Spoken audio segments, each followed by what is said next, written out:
I'm here with SparkR after a pretty impressive match, to be honest. Congratulations to qualifying for Toronto, of course. And Thank you, also, Jessica. congratulations for sending the reigning champions of the last two tournaments home with your result. How do you feel about Yeah, sending the Gladiators into a long vacation? pretty good. I think towards the end here with their last match, I think they've gotten really scary in this meta actually. So I think it's very good that we eliminated them. They might have been contender for finalists again. Did you still scrim them, despite like them having Uh, vested interest to not make you better? don't remember actually, but at least like in their match 6, they were really good. It looked like a top team. For sure. I think the addition make them very good. Can you repeat that? The addition of Happy to the roster, I think it makes them really good at this now that they can play Showdown everywhere. For sure, for sure. Now, I also heard that you guys were doing pretty well in scrims, that you guys were maybe a top 3 team even in terms of just pure scrim results. You were doing pretty well against everyone, but you couldn't Yeah, really convert that into live matches. Is that true? And how did you, now get yeah, this it's true. impressive win? We're a team full of young people and rookies and people that haven't really faced adversity in their lives. So when we're under the pressure, sometimes we crumble pretty fast. But in our team environment, outside of the game, we do we read like meditation and shit, books. Most of our team goes to the gym now, at least. So we do things that like put the nerves down or like increase our heart rate. So stuff like that gets easier so we can actually play to our top performance in official matches as well. You yourself had a pretty impressive transformation. I saw on Twitter. You put on a couple of pounds of muscle, right, this year? Yeah, I've been at it for 10 months now, ish. Do, Happy with it. do you guys go together as a team?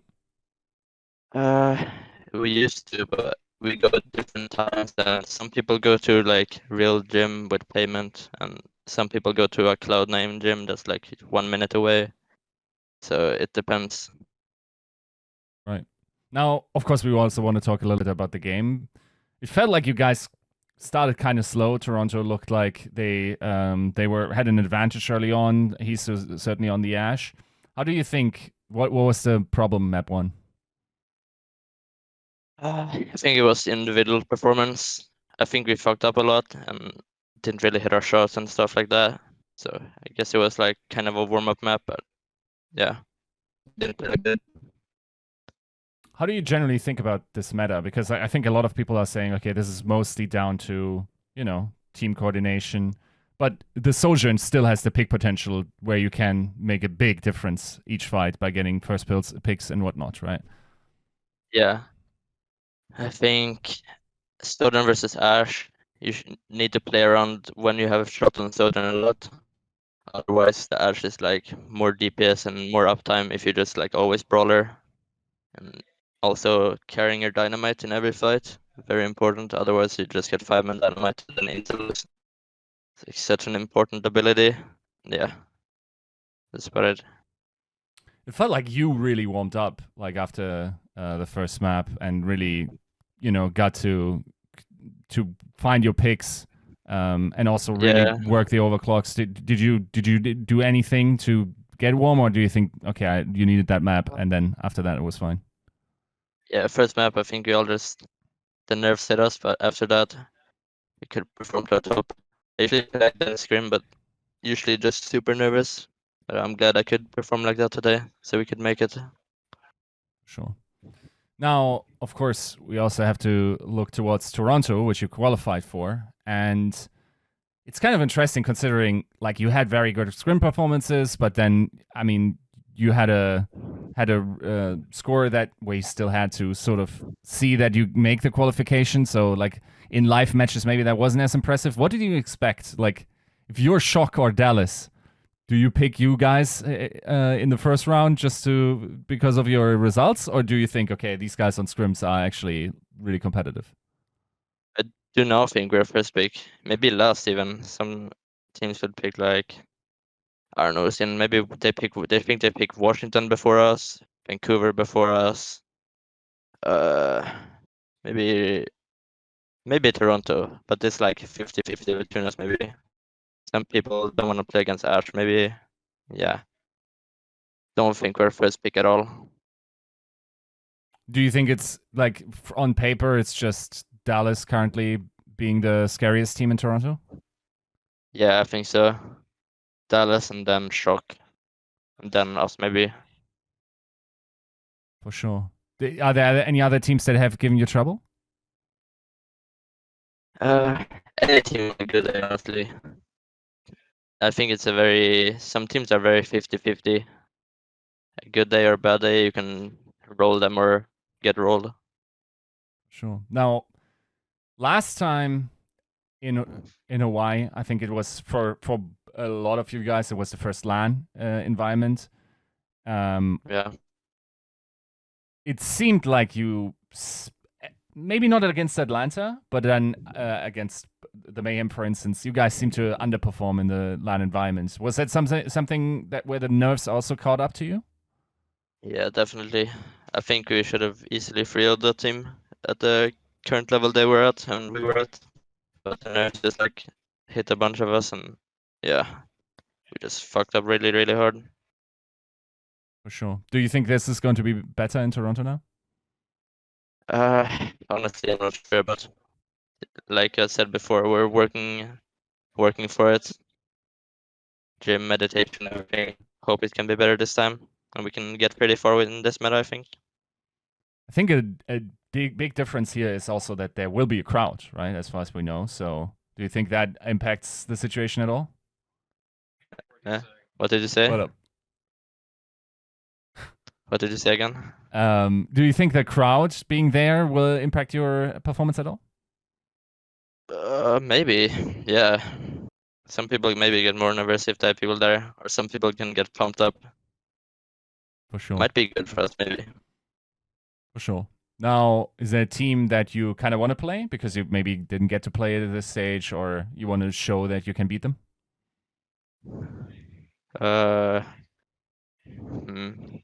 Maybe Shock. Shock is always a fun team to play against, and I think we can do it. I think we can win. Sure. Now, we're slowly coming up to award season, right?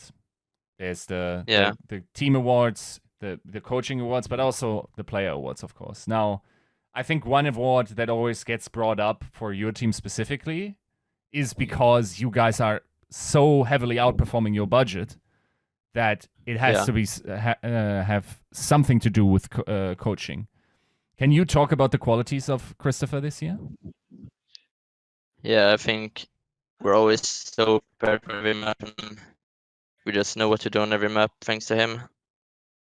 We have good scouting on enemy teams, watching like if they have an official before us, so we like know what they will do from the official they already had, and then he just really knowledgeable about the game and like understanding of the meta, because they really speed, and then it's like you have to learn everything about it as fast as you can so you can be ahead of the meta.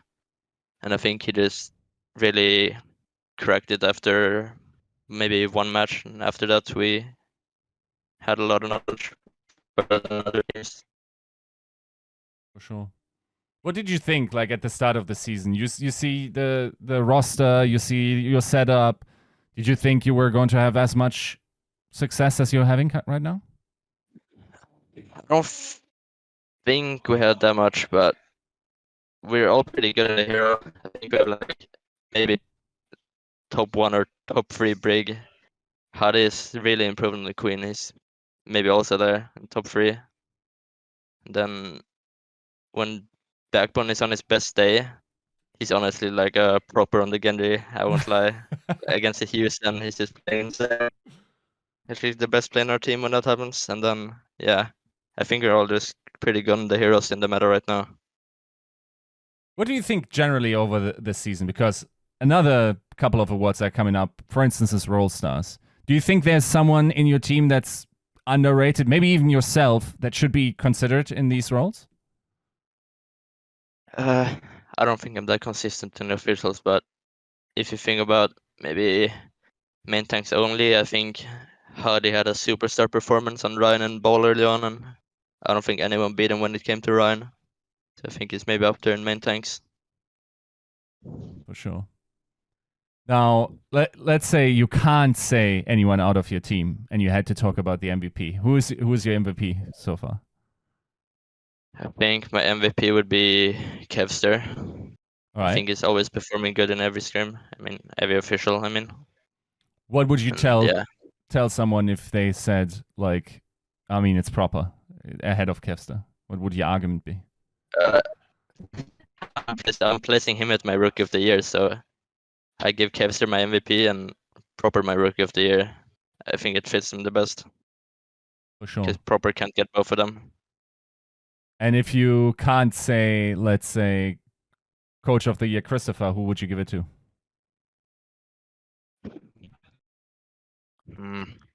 It probably has to be Krusty again. I mean, it's like what? They were like 18-1 defeated in regular season. Yeah. So yeah, even if like he picks up all these superstar players and shit, it has to be good coaching even. There's no way they can go undefeated like that without a good coach. Also because they had to kind of make do with Super, leaving pretty close to the season. Yeah. For sure. Is there anything you're looking forward to in Toronto? Just like experiencing Canada, I guess. Seeing every place and meeting other teams. For sure. I guess as a last question, what do you think? What can London fans expect from the Spitfire in Toronto? A good performance. I think we can get high in the rankings this tournament. So I hope we can get high. Sweet. Then we hope that comes true. Wish you the best of luck, and thank you for the interview. Thank you.